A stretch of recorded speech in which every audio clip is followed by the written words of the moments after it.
اكتر الاسئله اللي بتتكرر من الاهالي: هل ادي لاولادي الموبايل دلوقتي ولا استنى شويه؟ هل الموبايل في السن الصغير ده ضروري ولا ممكن يكون خطر؟ في الحلقه دي هنتكلم بشكل واضح عن امتى ندي اولادنا الموبايل وازاي نهيئهم ليه، وكمان لو قررنا نأجل هنأجل امتى ونشغلهم بايه. تابعوا معايا خطوه بخطوه علشان نساعد اولادكم يستخدموا التكنولوجيا بامان ووعي، مش بس لمجرد التسليه. الموبايل في حد ذاته مش خطر، لكن المشكلة في استخدامه. ممكن نستخدمه في التعليم، في البحث، في ان هو يتواصل مع صحابه او قرايبه، وفي نفس الوقت ممكن يضيع ساعات من عمره في الالعاب وفي الفيديوهات الفارغة. يعني الموبايل زيه زي اي اداة، يا اما استخدمها صح واستفيد، يا اما تسيطر عليا وتضيعني. لازم نعرف ان اولادنا مش دايما فاهمين اللي بيشوفوه، في محتوى شكله بريء بس فكره غلط، وفي ناس بتأثر عليهم بدون وعي وبدون ما ياخدوا بالهم. طب امتى اقول ان اولادي جاهزين للموبايل؟ ده مش معيار ثابت، يعني مش كل طفل ينفع ياخد الموبايل في نفس السن. في معايير مهمة لازم اخد بالي منها. اللي هي ايه؟ هل ابني او بنتي عندهم وعي، يعني يعرفوا يميزوا ما بين الصح والغلط؟ لو حد ضايقهم مع السوشيال ميديا يعرفوا يقولوا ولا هيخافوا ويخبوا؟ هل بيعرفوا يتحكموا في نفسهم، يعني بيعرفوا يوقفوا نفسهم بعد نص ساعة ولا بيجروا بالساعات؟ بيحترموا القواعد اللي انت حاططيها، يعني لو قلتي ممنوع الموبايل بعد الساعة 8 هل هيلتزموا؟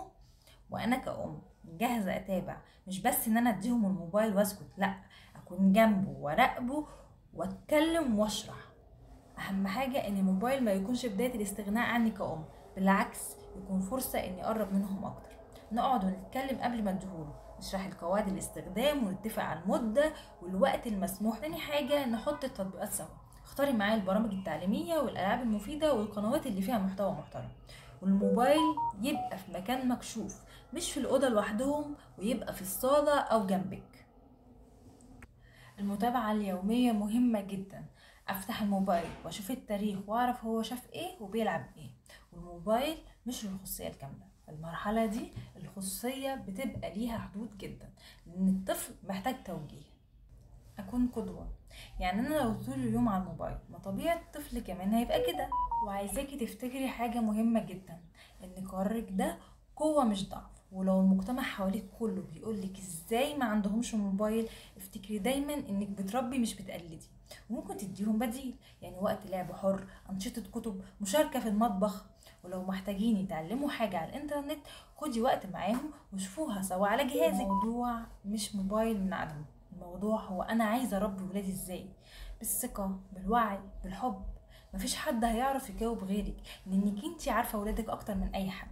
خدي القرار بس خديه بعقلك وبقلبك، مش بخوفك من المجتمع ولا بضغط المجتمع. وكل خطوة بتاخديها حتى لو صغيرة صدقيني بتفرق في حياة ولادك.